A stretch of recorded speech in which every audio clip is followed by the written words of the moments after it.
예배드릴 수 있는 은혜를 허락하신 하나님께 감사와 영광을 올려드립니다. 예배드림이 축복인 줄로 믿습니다. 주님 다시 오시는 그날까지 예배 복이 있기를 주님의 이름으로 축복합니다. 아멘. 바울과 실라는 빌립보 선교를 마치고 암비볼리와 아볼로니아를 지나 오늘 데살로니가에 이르게 되어집니다. 데살로니가는 마게도냐의 수도였습니다. 당시 인구가 약 20만입니다. 군사적으로 상업적으로 매우 경제적으로 윤택한 이 도시에 바울과 실라는 남루한 옷을 입고 초라하게 그 도시를 거닙니다.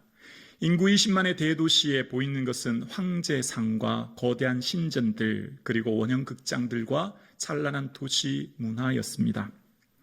사도 바울은 무슨 복음을 전했는지 오늘 본문에 온 성이 소동하고 요동했다라고 이야기합니다.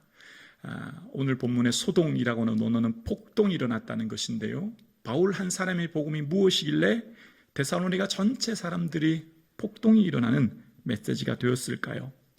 사도 바울이 안식일에 회당에서 구약의 말씀을 강론합니다. 그 강론한 말씀의 내용을 오늘 본문 7절에 보면 사람들이 가이사의 명을 거역하여 다른 임금 곧 예수라 하는 이가 있다라고 하는 복음을 전했다는 겁니다. 다른 임금, 다른 왕, 지금 가이사 왕 외에 다른 임금을 전했다는 겁니다. 그러니까 지금 이스라엘 백성들에게, 지금 데살로니가 사람들에게 명한 가이사의 명은 황제에게 충성하는 겁니다. 카이사르 황제에게 충성하는 것이 그 모든 황국 시민들의 의무인데요. 그런데 지금 바울이 전한 복음은 가이사에게 충성하도록 전한 게 아니고요. 예수님이 주입니다. 예수님이 큐리오스 주입니다. 예수 그리스도께 충성하십시오. 그런 복음을 전했다는 겁니다. 그러니까 다른 임금, 다른 황제가 있는데 그것은 바로 지금 여러분을 다스리고 있는 황제가 아니라 예수 그리스도입니다. 그렇게 전했다는 겁니다. 이것은 반로마적이고 국가 반란적인 내용이 되는 거죠. 특히 오늘 본문을 중심으로 이 데살로니가 교회에 편지 썼던 내용들을 보면 바울의 편지 내용에 데살로니가에 보면 그가 강림하실 때 우리가 주를 공중에서 영접하시리니 그런 말이 단어가 나오는데요. 강림이라고 하는 단어는 이때 당시에 황제가 다스리는 속국 도시를 공식 방문할 때 쓰는 단어가 강림이라는 단어예요. 또한 영접이란 단어도 그 황제가 방문할 때 온 시민들이 나와서 환호하며 영접할 때 쓰는 단어가 이 영접이란 단어거든요. 그러니까 지금 사도 바울이 로마를 통치하고 있는 가이사 왕에게 충성을 권하는 것이 아니라 가이사가 아닌 다른 왕, 다른 주가 있는데 그분이 바로 예수 그리스도다라고 하는 것을 전한 것입니다. 그러니 지금 그들이 들을 때에 그들을 다스리고 있는 황제가 엄연히 존재하는데 그 황제가 아닌 다른 황제, 다른 분이 바로 예수더라고 하니 그 얘기를 들었던 읍장들, 로마 행정관인데요. 그 읍장들이 하는 일은 백성들을 잘 관리해서 황제에게 충성하게 만드는 겁니다. 제일 조심해야 될 것들이 반란이 일어나는 거거든요. 지금 이 바울이 복음 전한 내용이 반로마적인 반란적인 내용이 되었던 것이죠. 그래서 온 도시가 소란스럽게 되었습니다. 그들이 유대인들이 시기해서 어떤 불량배를 동원해서 폭동이 일어나고 도시가 소란하기 시작한 겁니다. 오늘 본문을 통해서 한 가지 깨닫는 것이 있습니다. 바로 세상의 길과 그리스도의 길이 다르다라고 하는 것을 본문을 통해서 보게 되어지는데요.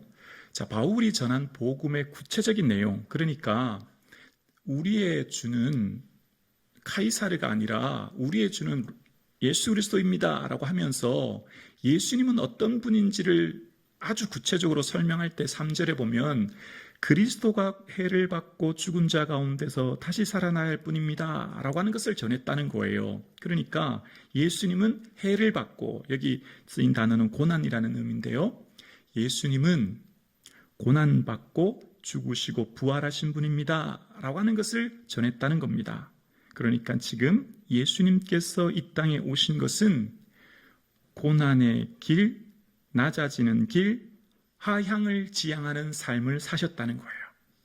자신을 온전히 내어주며 낮추는 섬김의 삶을 사신 것이 예수님의 길이고 예수님의 가신 그 생명의 길이라는 거예요. 반면 황제의 길은 높아지는 것, 올라가는 상향성을 지향하는 길입니다. 그러니까 상향성을 추구하는 사람들, 이때 당시 많은 사람들이 황제에게 충성하여 황제에게 속한 로마 정부에서 자리를 얻어서 출세하는 것이 인생의 목적이었거든요. 삶의 방법과 길은 황제의 길, 그 황제의 길 속에 삶의 방식은 성공이라고 하는 사다리를 올라서 정상의 맨 꼭대기에 올라가는 것, 피라미드의 맨 꼭대기에 올라가는 것을 추구하는 것이죠. 그래서 황제의 길은 끊임없는 경쟁을 통해 최후의 승자가 되는 거예요. 그래서 많은 사람들은 끊임없는 경쟁을 통하여서 타인을 넘어서는 이 황제의 길을 추구하는 것이 지금 데살로니가에 살고 있는 많은 사람들의 삶의 방식이며 철학입니다. 이 사람들에게 있어서 인생은 두 가지 의미로 정의됩니다. 승리냐 패배이냐. 승리는 곧 주위 사람들의 기대에 부응하는 것, 반면 패배는 자신의 무능임을 깨닫는 것이죠. 황제의 길의 실패는 오로지 스스로의 무능이기 때문에 자책하게 되어지고, 상향성을 추구하는 이 인생은 더 강해지고 더 확장되고 더 능력을 갖추어서 다른 사람들보다 더 나은 삶을 사는 것을 추구합니다. 그래서 이때 당시 많은 사람들은 장애를 가지거나 삶에서 좀 뒤처진 사람들은 스스로를 움츠리게 되어지고 숨게 되어지죠. 이것이 바로 데살로니가의 사람들의 삶의 모습입니다. 어쩌면 지금 데살로니가 도시처럼 오늘 2023년 오늘을 사는 저와 여러분의 삶도 이 세상 많은 사람들이 상향성을 추구하며 사는 시대에 우리는 살고 있습니다. 이 땅 보여지는 것, 현재에 가지고 있는 것보다 더 많은 것, 더 강한 것, 더 높은 것을 추구하며 사는 것이 이 시대의 사람들의 가치인 거죠. 오늘날 어쩌면 이 시대 많은 사람들도 황제의 길을 쫓아가는 것 같습니다. 세상의 길이지요.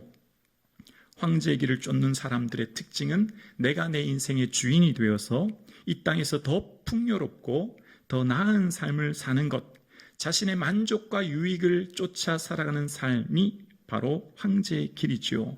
그런데 예수님께서 가신 그 길은 하향성을 추구하는 인생입니다. 예수님 가신 그 길은 그리스도의 길이죠. 상향성의 철학에 반하는, 상향성의 철학에 역설되어지는 오히려 하향을 추구합니다. 믿음의 핵심 중의 핵심이 바로 자신을 낮추고 자신을 죽기까지 복종하신 예수 그리스도의 길을 쫓아가는 것, 그것이 참된 제자의 길인 것이죠. 예수님은 서신서 공강복음 어디에서도 스스로를 그리스도다, 메시아다, 구원자라고 말씀하지 않으셨어요. 예수님은 스스로를 언제나 인자라고 말씀하십니다. 사람의 아들이라는 거예요. 비천한 여인의 몸을 통하여 이 땅에 태어나신 사람으로 본인은 말씀하시고, 예수님께서는 많은 사람들이 꺼려하는, 어쩌면 이 세상의 마이너 리그에 속하는 그 가난하고 병든 사람들과 어울리고 그들과 함께함으로 기득권 세력이 관심 기울여주지 않는 소외된 사람들과 함께하여 왕자에서 무력함으로, 위대함에서 왜소함으로, 성공에서 실패로, 영광에서 치욕됨으로 스스로 낮추는 삶을 사신, 하향성을 추구하는 삶을 사신 것이죠.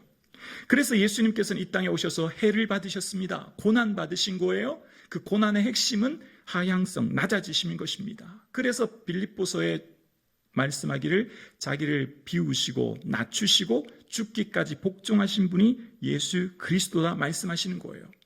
그래서 예수님께서는 말씀을 전파하실 때 으뜸이 되고자 하는 사람은 종이 되어야 된다는 거예요. 자신을 낮추어야 된다는 거예요. 진정 주님이 으뜸으로 세우시는 사람, 진정 주님이 귀히 여기는 사람은 본성의 욕망을 거스려 낮아지고 자신을 낮추는 삶을 사는 것, 그것이 제자의 길임을 말씀하고 있는 겁니다.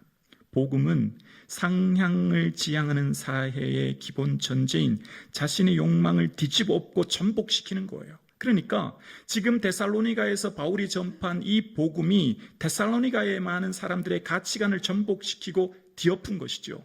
그래서 황제의 길과 그리스도의 길이 충돌이 일어난 거예요. 그러니까 데살로니가 도시 전체가 소란하게 된 것입니다.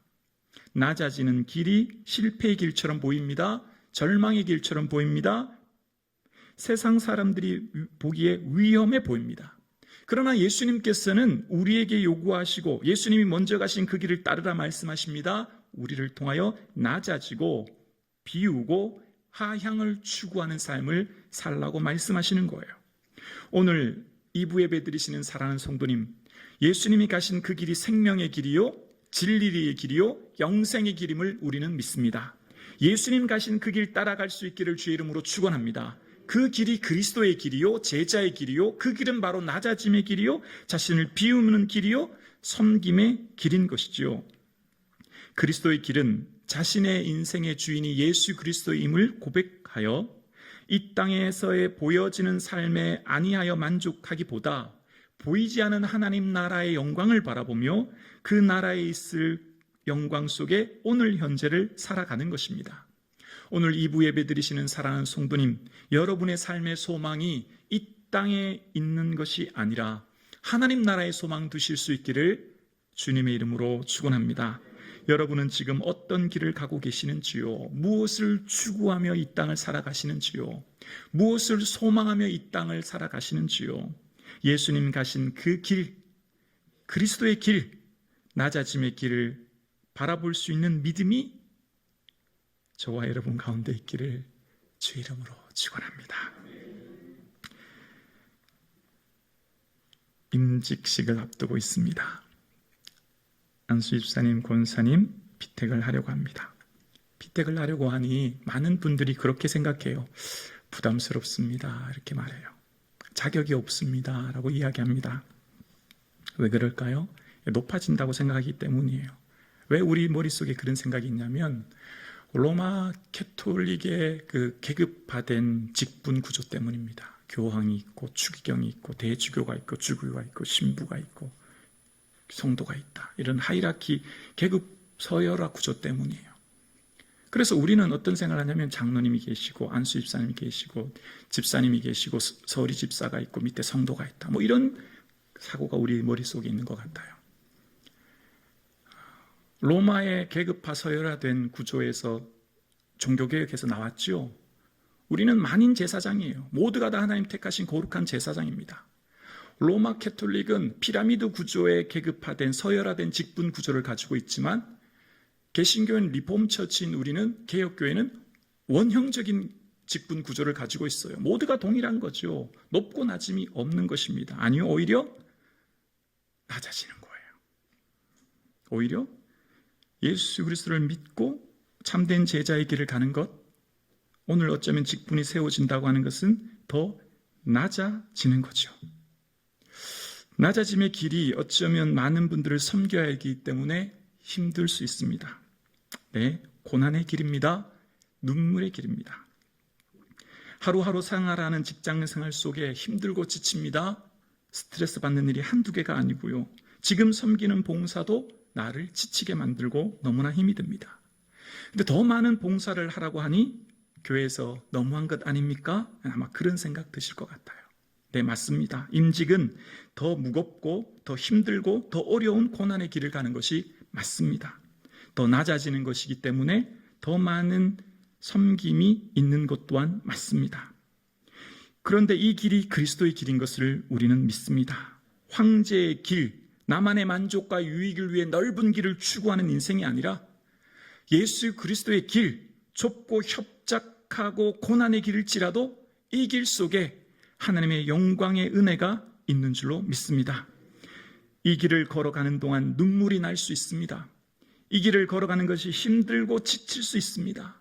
이것은 십자가의 길이요 고난의 길 때문입니다. 그러나 이 길이 생명의 길이요, 이 길이 진리의 길이요, 이 길이 영광의 길인 줄로 우리는 믿습니다. 사랑하는 성북중앙 성도님, 또 임직 피택의 후보가 되신 사랑하는 성도님, 지난 5년 전 성북중앙교회를 부임하고 하나님께서 부족한 목사에게 품은 비전과 소원을 기도할 때마다 이루어 주시고, 지금 지나온 5년을 돌아보니 전적인 하나님의 은혜임을 고백합니다. 주님이 이루신 기적인 줄로 믿습니다. 아무리 생각해도 목사의 능력이 아니라, 또한 성도님들의 힘이 아니라 하나님께서 이루신 기적인 줄로 믿습니다. 이제 하나님께서 성북중앙교회를 통하여 향후 5년 동안 새로운 비전을 품고 바라보고 달려가게 하십니다. 믿음의 순종의 종들을 통하여 하나님의 동력자로 삼으시고, 그 주의 일을 하는 하나님의 사람을 통하여 하나님의 새로운 비전을 우리를 통해 이루어 가실 줄로 믿습니다.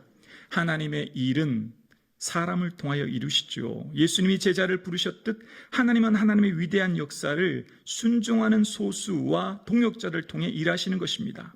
하나님께서 이루시고자 하는 비전을 우리가 품고, 하나님께서 이루시고자 하는 그 일을 우리가 이루어 주님의 소원 이루어드리는 성북중앙교회 될 수 있기를 주의 이름으로 축원합니다. 한 마음과 한 뜻이 되어 예수 그리스도께서 주신 그 비전을 품고 나아갈 때, 우리가 이루는 것이 아니라 우리를 부르시는 이는 미쁘시고 그분이 또한 이루실 것을 바라보고 나아가는 저와 여러분 되실 수 있기를 주의 이름으로 축원합니다.